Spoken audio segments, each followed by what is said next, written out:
Surely one cannot put a rascal and an honest man on the same level.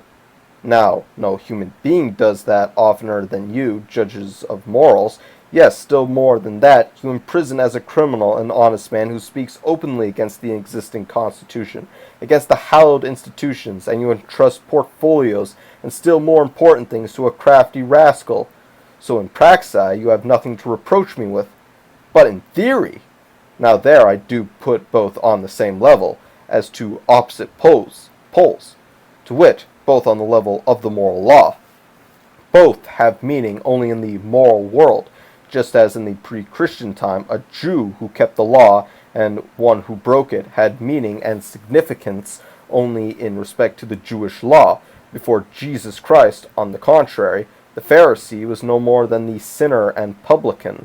So before self-ownership, the moral Pharisee amounts to as much as the immoral sinner. Nero became very inconvenient by his possessiveness, but as self-owning man would not slyly oppose to him the sacred, and whine if the tyrant does not regard the sacred. He would oppose to him his will. How often the sacredness of the inalienable rights of man has been held up to their foes, and some liberty or other shown and demonstrated to be a sacred right of man. Those who do that deserve to be laughed out of court, as they actually are, were it not that in truth they do, even though unconsciously, take the road that leads to the goal. They have a presentiment that if only the majority is once won for that liberty, it will also will the liberty, and will then take that what it will have. The sacredness of the liberty and all possible proofs of the sacredness will never procure it. Lamenting and petitioning only shows beggars. The moral man is necessarily narrow in that he knows no other enemy than the immoral man. He who is not moral is immoral, and accordingly reprobate, despicable, etc. Therefore the moral man can never comprehend the egoist, is not unwedded cohabitation and immorality. The moral man may turn as he pleases, he will have to stand by this verdict.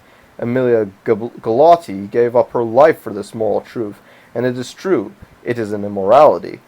A virtuous girl may become an old maid. A virtuous man may pass the time in fighting his natural impulses till he has perhaps dulled them. He may castrate himself for the sake of virtue, as Saint Origen did for the sake of heaven. He thereby honors sacred wedlock, sacred chastity, and inviolable. He is moral. Unchastity can never become a moral act. However indulgently the moral man may judge and excuse him who committed it, it remains a transgression, a sin against a moral commandment. There clings to it an indelible stain. A chastity once belonged to the monastic vow, so it does to moral conduct. Chastity is a good.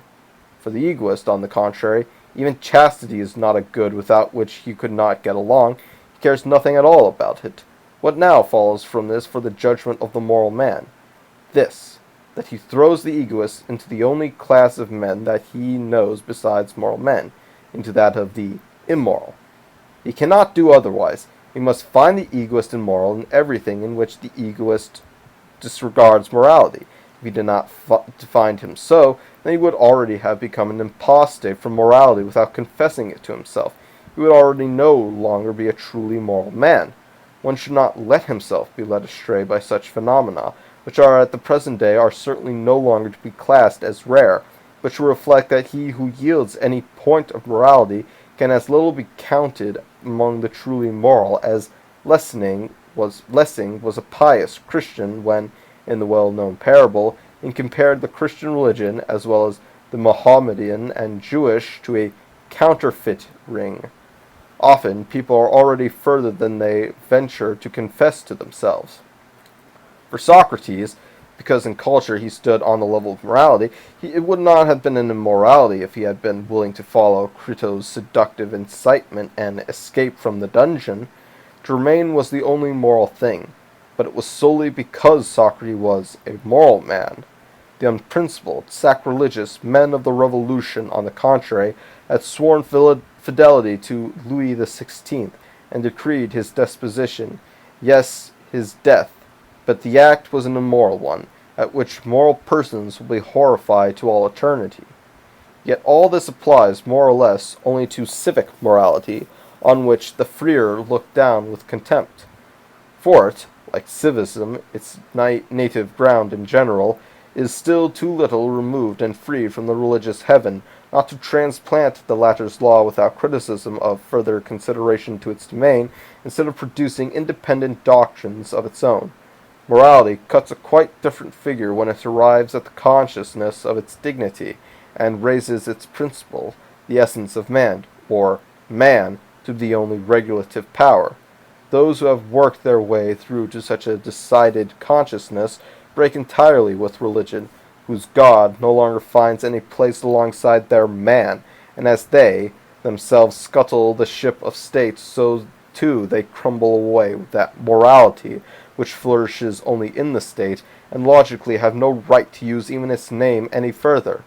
For what this critical party calls morality is very positively distinguished from the so-called civic or political morality, and must there appear to the citizen like an insensate and unbridled liberty. But at bottom it has only the advantage of the purity of the principle, which, freed from its defilement with the religious, has now reached universal power in its clarified definiteness as humanity. Therefore, one should not wonder that the name morality is retained along with others like freedom, benevolence, self-consciousness, and is only garnished now and then with the addition of a free morality. Just as through the civic state is abused, yet the state is to rise again as a free state, or, if not even so, yet as a free society. Because this morality, completed into humanity, has fully settled into accounts with the religion out of which it historically came forth, nothing hinders it from becoming a religion on its own account, for distinction prevails between religion and morality only so long as our dealings with the world of men are regulated and hallowed by our relation to a superhuman being, or so long as our doing is a doing for God's sake. If, on the other hand, it comes to the point that man is to man the supreme being, that the distinction vanishes, and morality, being removed from its subordinate position, is completed into religion, for then the higher being, who had hitherto been subordinated to the highest, man, has ascended to absolute height, and we are related to him as one is related to the highest being, i.e., religiously. Morality and piety are now as synonymous as in the beginning of Christianity, and it is only because the Supreme Being has come to be a different one that a holy walk is no longer called a holy one, but a human one. If morality has conquered, then a complete change of masters has taken place. After the annihilation of faith, Feuerbach thinks to put into the supposed safe harbor of love. The first and highest law must be the love of man to man. Homo homini, Deus est. This is the supreme practical maxim. This is the turning point of the world's history. But, properly speaking, only the God is changed, the Deus. Love has remained. Therefore, love to the superhuman God, here love to the human God, to homos as Deus. Therefore, man is to me sacred, and everything truly human is to me sacred. Marriage is sacred of itself, and so it is with all moral relations. Friendship is and must be sacred for you, and property and marriage, and the good of every man, but sacred in and of itself. Haven't we the priest again there? Who is the God?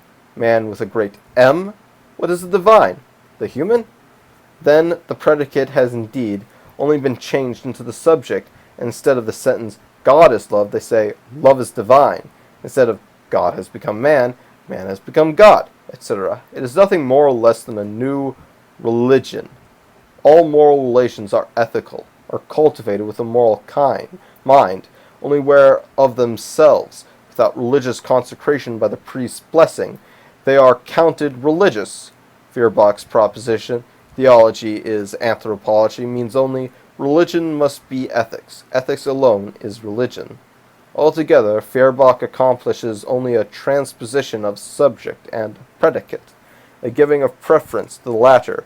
But since he himself says love is not, and has never been considered by men, sacred through being a predicate of God, but is a predicate of God because it is divine in and of itself. He might judge that the fight against the predicate themselves, against love and all sanctities, must be commenced. How could he hope to turn men away from God when he left them the divine? And if, as Feuerbach says, God himself has never been the main thing to them, but only his predicates, then he might have gone on leaving them the tinsel longer yet, since the doll, the real kernel, was left at any rate.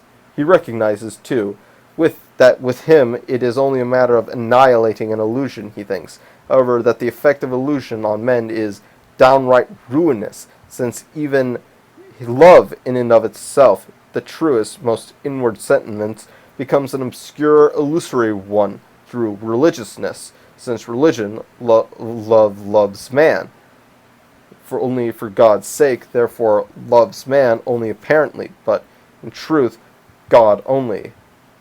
Is this different With moral love, does it love the man, this man for this man's sake, or for morality's sake? And so, for homo homini deus, for God's sake,